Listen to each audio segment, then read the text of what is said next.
Howdy guys, welcome to Logger Wade. Last video we done, we got this our head saw motor went out, and here that was it in the back of the truck. We went into some funky stuff trying to get it in and out. We actually ran our Mini up into the sawmill, cribbed up over the log decks to handle this motor. We had to we sent it off, and Jasper spent, I think, less than 2 days remanning this motor for us to get it done. Well, then we got it back, and me and Roger and Mikey had to get this thing installed. We only had a couple hours to get this done before first break. Well, we fired it up. The motor spun the wrong way and all that mess, but typical luck. But we're going to fire it up again now and try to get the thing running the right direction and get ourselves up and running.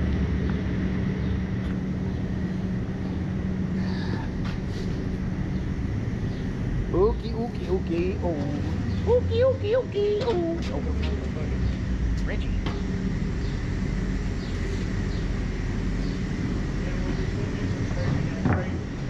Okay. We got down to the wire. This was a new saw blade we had put on here. We kind of keep it. The saw blade is, I think it's $5,500 now. So we kind of keep one new saw blade around for alignment, and we try not to use it. We had to put it on here because Rick and Ball and Perry had changed the mandrel shaft Friday afternoon, when they first started chasing this issue. Before I got to helping them with it, I didn't. So they got that. In doing so, we had the new blade on it. We had to pull the new blade off to save it. So me and Mikey's putting it back in the crate, going to pack it back in the file room.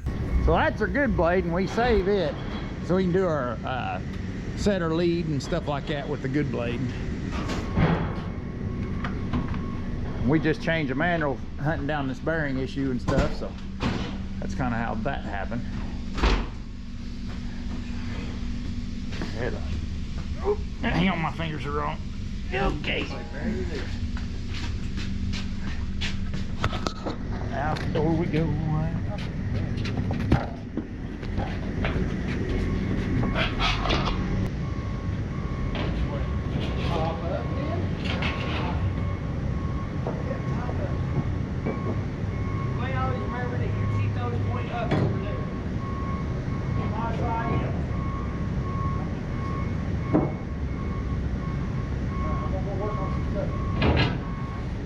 I'm gonna get my bucket back on and get my ass out.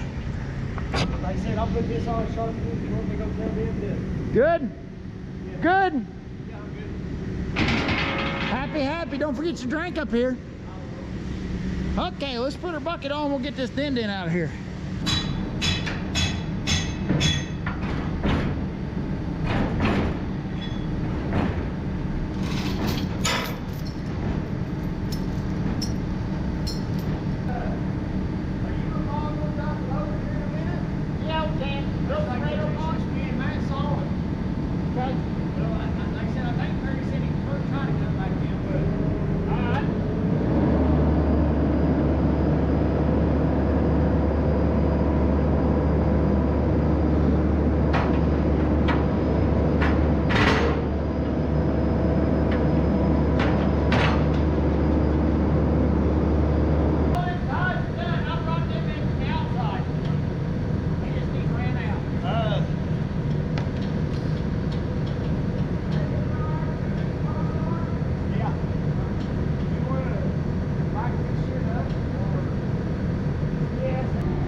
So here's the thing, it's a little tricky. We don't have a lot of extra room in here, and I need to take these logs out with me because the logs ain't gonna transfer worth a hoot on the roll cases. So first of all,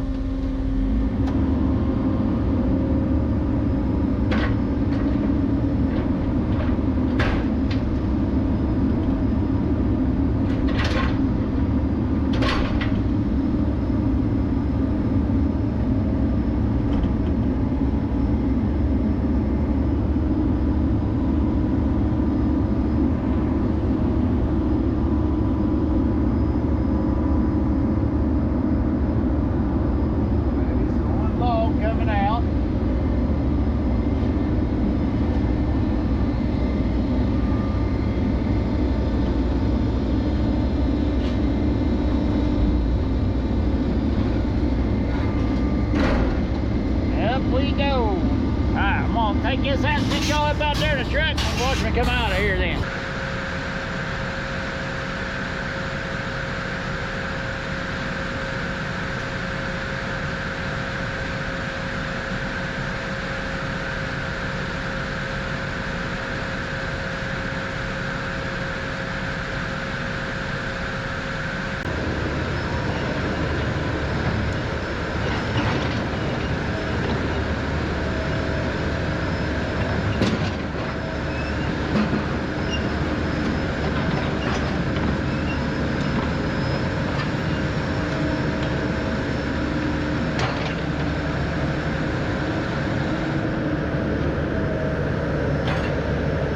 It never fails. When you're in a bed, it seems like nothing's going right. I got to get this log. I got a big poplar log on the deck of the resaw. I have to get it off the deck. And I can't get everything to quit being all squirrely and stupid acting, so I can get crawled back up there to get it. So I'm going to take this tie, if I can get it, see, it's sycamore, piece of crap. If I get the daggone tie picked back up, I'll shove it under this poplar log, and then, come on. Right now I'm freaking out inside the machine. And like I got a watch, I can't never lose my guard and raise up too high with the boom and hit the daggone sawmill building. So I got to be careful this whole time. And I got to get that tie on the other side of the little red oak log, because I got to get to where the tie kind of chalks up underneath that big poplar. So let's roll it up over the red oak. And of course the tie's gonna lay wrong. I gotta flop it down flat. Come on, you little aggravating son of a bitch. See, what's going on now is everybody just went to break and people's coming back off a break. And this plan was made. We had 2 hours to get this head saw motor in and get it running. Well, of course we're running long. And the other people's been working in the pallet room, and we about ran all our pallet stock, so we don't have time to be farting around here for something that takes too daggone long.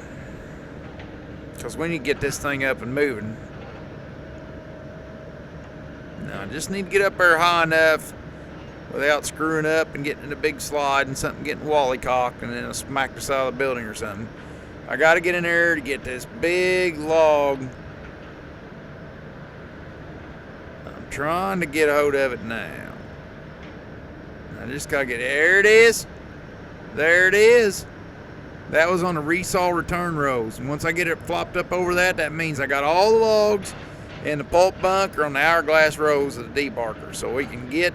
Now I got 4 sorts here. Now Granny's done, Big Mama's done jumped on a loader, and she's gonna start putting things away. Oh, ouch. Kidney shot. But anyways, so I'm going to start throwing, I got red oak tie logs, and some is a couple too small for tie logs. I got big poplar. There's a big poplar there. So Big Mama jumped on the loader, and she's packing stuff back to the pile. Now I'm going to pack off the ties and take him back to the tie pile. But I got to throw her to get things moving, because that pulp bunk's being held up. And we got beech logs inside the sawmill. We got to get them out of here, because we don't want any more time wasted sawing anything that's not lumber. We need to get the cash moving. We still got a pretty tight cash supply, so we're not wanting to screwball around and waste much time here. And our lumber usually has to ship by, I think, Thursday. It depends on what company we're taking to. So we done screwed around and lost Monday and Tuesday, and this is Wednesday morning. We need to be making some sawdust, making some lumber. Thank you, Mr. Matt. Matt come and grab my chain off. I had chains laying around stuff. I tell you, he's having good men that knows what they're doing around here. Man, I'm telling you, that's everything. So right now, I'm actually doing it wrong. I'm setting the little red oaks out for Mama to pack off. What I should have done is set the big poplars out first, then the little red oaks, maybe, and then the short poplar. So the long poplar goes in a different rig from the short poplar. And then the red oak goes in a different rick, and of course the ties go back in the tie pile.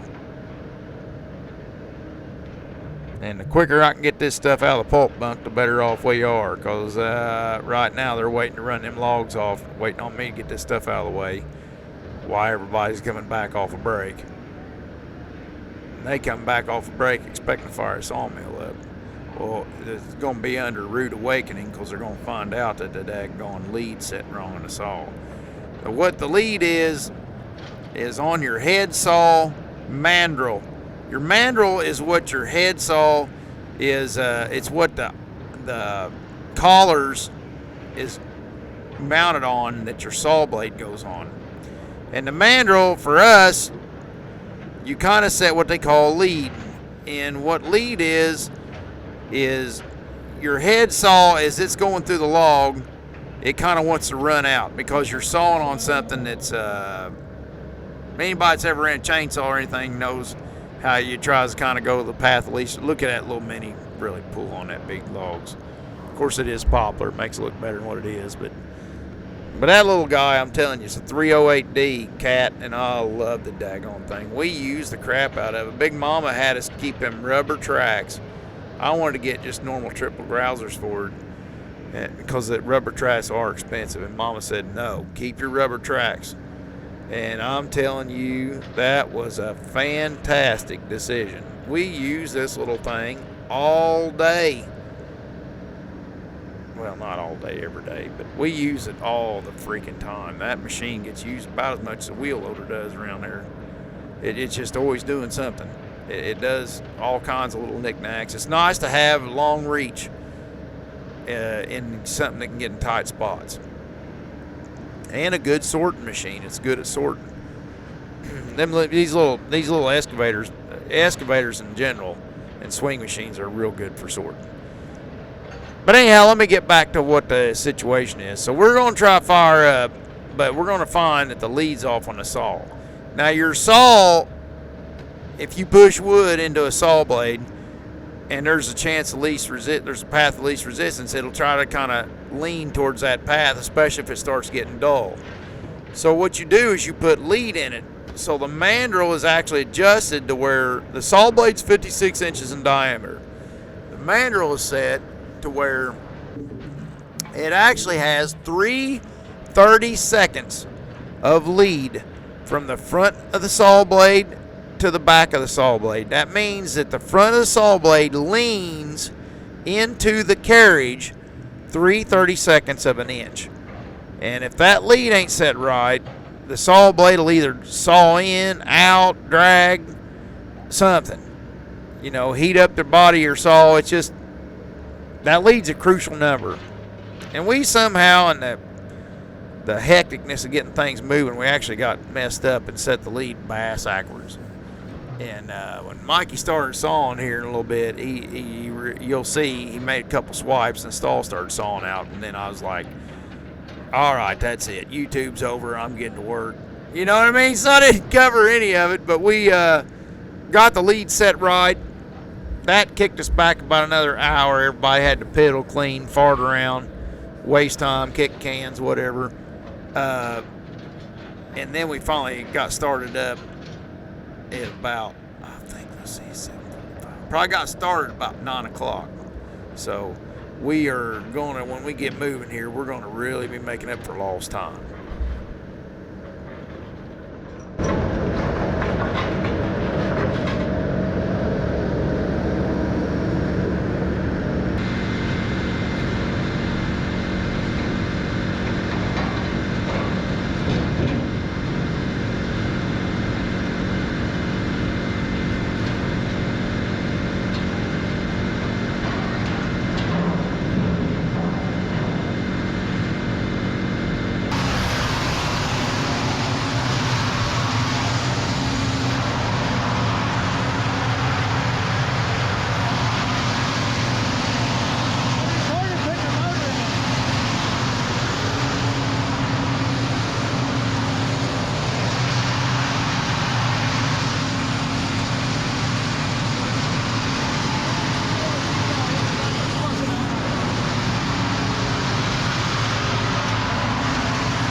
start up and run some of these ties out.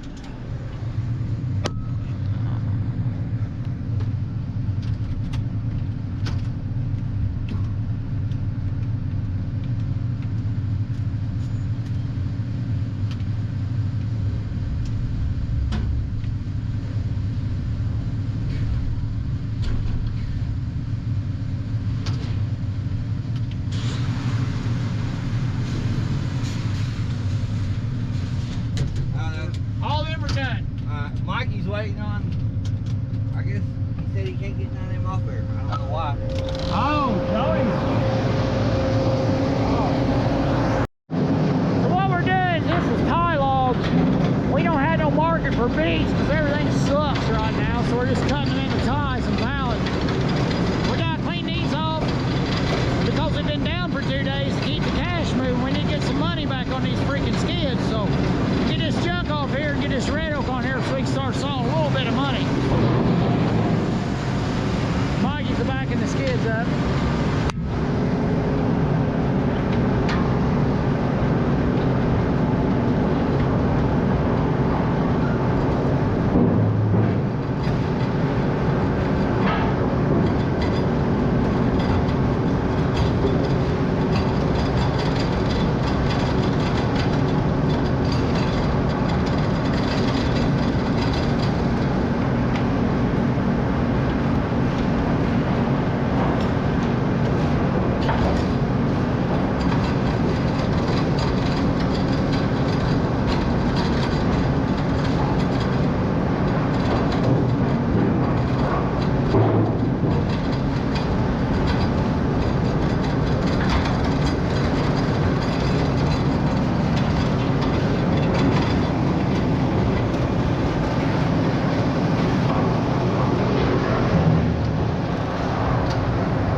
She'll put them logs back on there after we do our study logs. For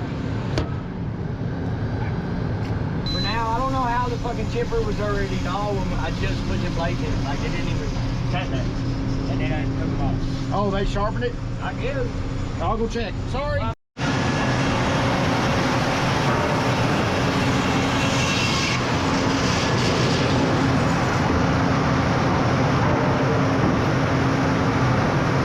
He's gonna cut a little shim off. We're starting to find out now something ain't right about the saw blade. It ain't acting right. So after we got everything up and rolling, we're gonna have to shut it right back down. Alright, now I didn't get any of that because once I figured out we're gonna go down and have to check the lead and all that stuff, I was pretty much over YouTube at that point. So this is some older footage I had. This is actually the old motor running. This is, I don't even think this is Mikey sawing. It might have been Pooh sawing back when Pooh was still here. But this is red oak here, you know, and say here's some pine footage or whatever. But you can see the mandrel, or the saw blade, it kind of leans towards the carriage. You can't see it with your naked eye. It's only 3/32 of an inch over that saw blade. But that whole saw blade, this front end of the saw blade, actually sets towards the carriage 3/32. Now, if you don't get that right, then you're going to have problems. But I just wanted to show a little bit of footage. I had old footage of it sawing. I don't know why I didn't get new footage when we actually was sawing the other day. or a couple weeks ago now. But this was after, I tell you when I got this footage, is after we first put in the scanner. That's actually Pine. You saw him right there. But you can see, I think one of these shots, when I go back to Red Oak, I actually put it on the carriage, and you're riding along with the carriage. You can see the scanner. There's a laser. The red laser you're looking at's your 8-foot laser. The green laser's your saw line. And then the scanner lasers, they're perpendicular. They're hard to see when you scan, and they only come on when you make a scan.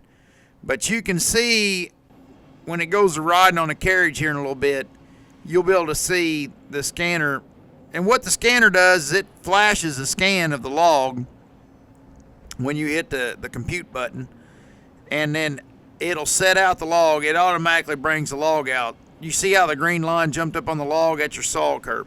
It's taking a minimum opening face, and that scanner is automatically calculating your minimum opening face, and it just whoop, it just happens. See there, boom, it's made its opening face. Now, what that does is save oodles and gobs of time, and it saves oodles and gobs of wood. So the scanner, if you're sawing a decent amount of footage in a day, that scanner really can make a difference.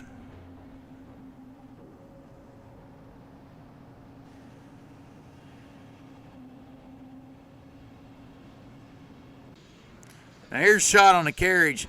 This is back to Red Oak again. So you see the scanner, you see them vertical red lines make a little, that's the scanner making it scan. It shoots them lasers down, and then somehow that works with the photo eyes. It's got the photo eyes and actually takes a picture of it. And then that's how it does. I don't know. It's like how a positive track on a Plymouth work. You know what I mean? So I'm just saying. But okay, let me find. Now watch. Watch his face. See it? See the scanner scan? Hey, that's beautiful, because it sets it out and just bam. There's your 6-inch by 8-foot long minimum opening face. Well, we set it at 6.5. We set a 1/2 inch extra for the Edgerman, but it is just so cool to see that. But thanks everybody for watching. Everybody have a good day, and let me know what you think. Thank you guys. Later on.